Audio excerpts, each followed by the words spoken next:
Give me another point.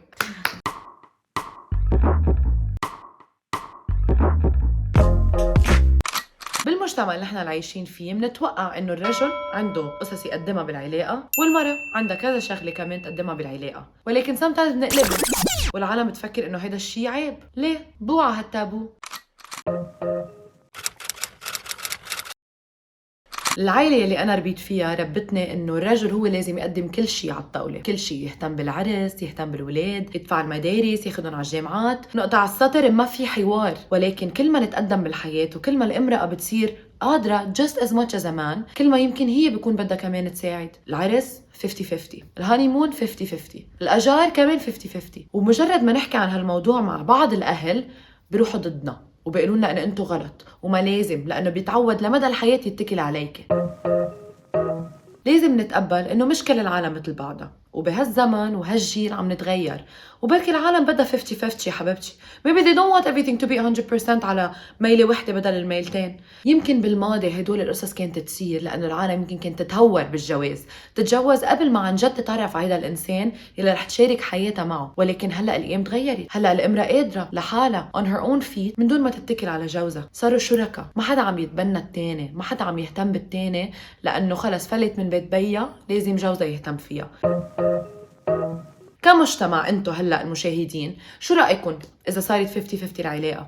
شو رايكم اذا مثلا it's a stay at home dad بدل a stay at home mom؟ ليه بدنا الايكواليتي بس ما بنقبلها بس تكون من هالناحيه؟ ليه بدنا الايكواليتي بس ما بنقبلها اذا الرجل مرتاح اكثر من المراه؟ ليه ما فينا ناخذ ادوار؟ هلا انا بتفهم انه المراه بس تحبل يمكن ما فيها تشتغل از ماتش، اوكي بيقلبوا مثلا for the year بس تكون حامل بتقعد هي بالبيت هو بيشتغل وبعدين بيرجعوا يقلبوا.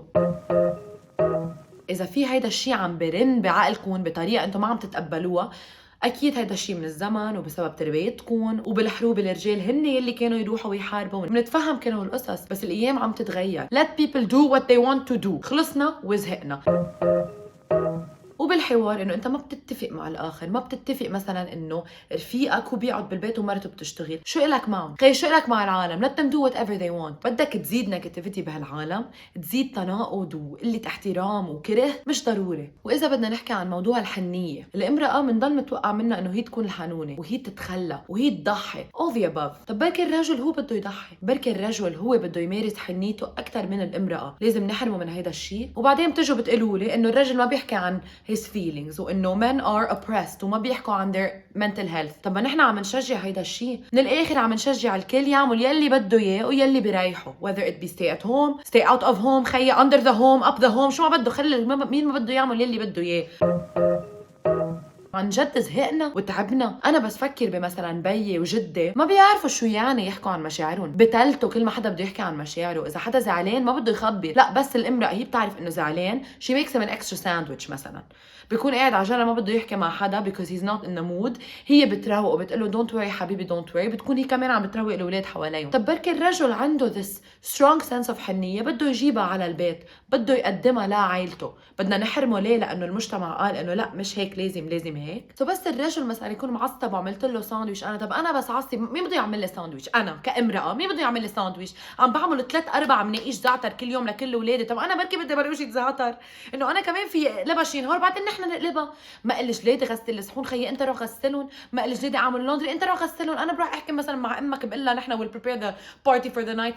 switch the roles, it's okay، ما حيصير شيء، منا black or white. خلاص الموضوع انه اذا انت كرجل اخذت القرار انه تقعد بالبيت وتربي ولادك وتقدم لهم الحنيه وبي حرفيا a father at home with them all the time، هيدا شرف وبنفتخر بعالم مثلك. واذا انت امرأة بتشجع هيدا الشيء whether بمكانه او شريكته، كمان شرف ومنشجع هيدا الشيء.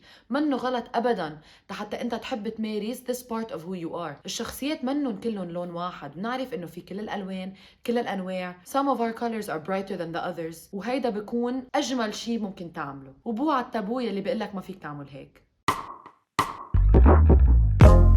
بتمنى انه عن جد انبسطتوا بكل الابيسودز تبع بوعى التابو. بعرف انه في كتير تابويات بتحبوا تشاركونا، فبعتوا لي اياهم، قولوا لنا شو بعد بدكم تسمعوا منا، شو بعد بدكم نحكي، حبيتوا الستيل، حبيتوا الاجواء، حبيتوا التياب، حبيتوا الانرجي، سو خبرونا وات مور تابوز بتحبونا نحن نبوع عليهم.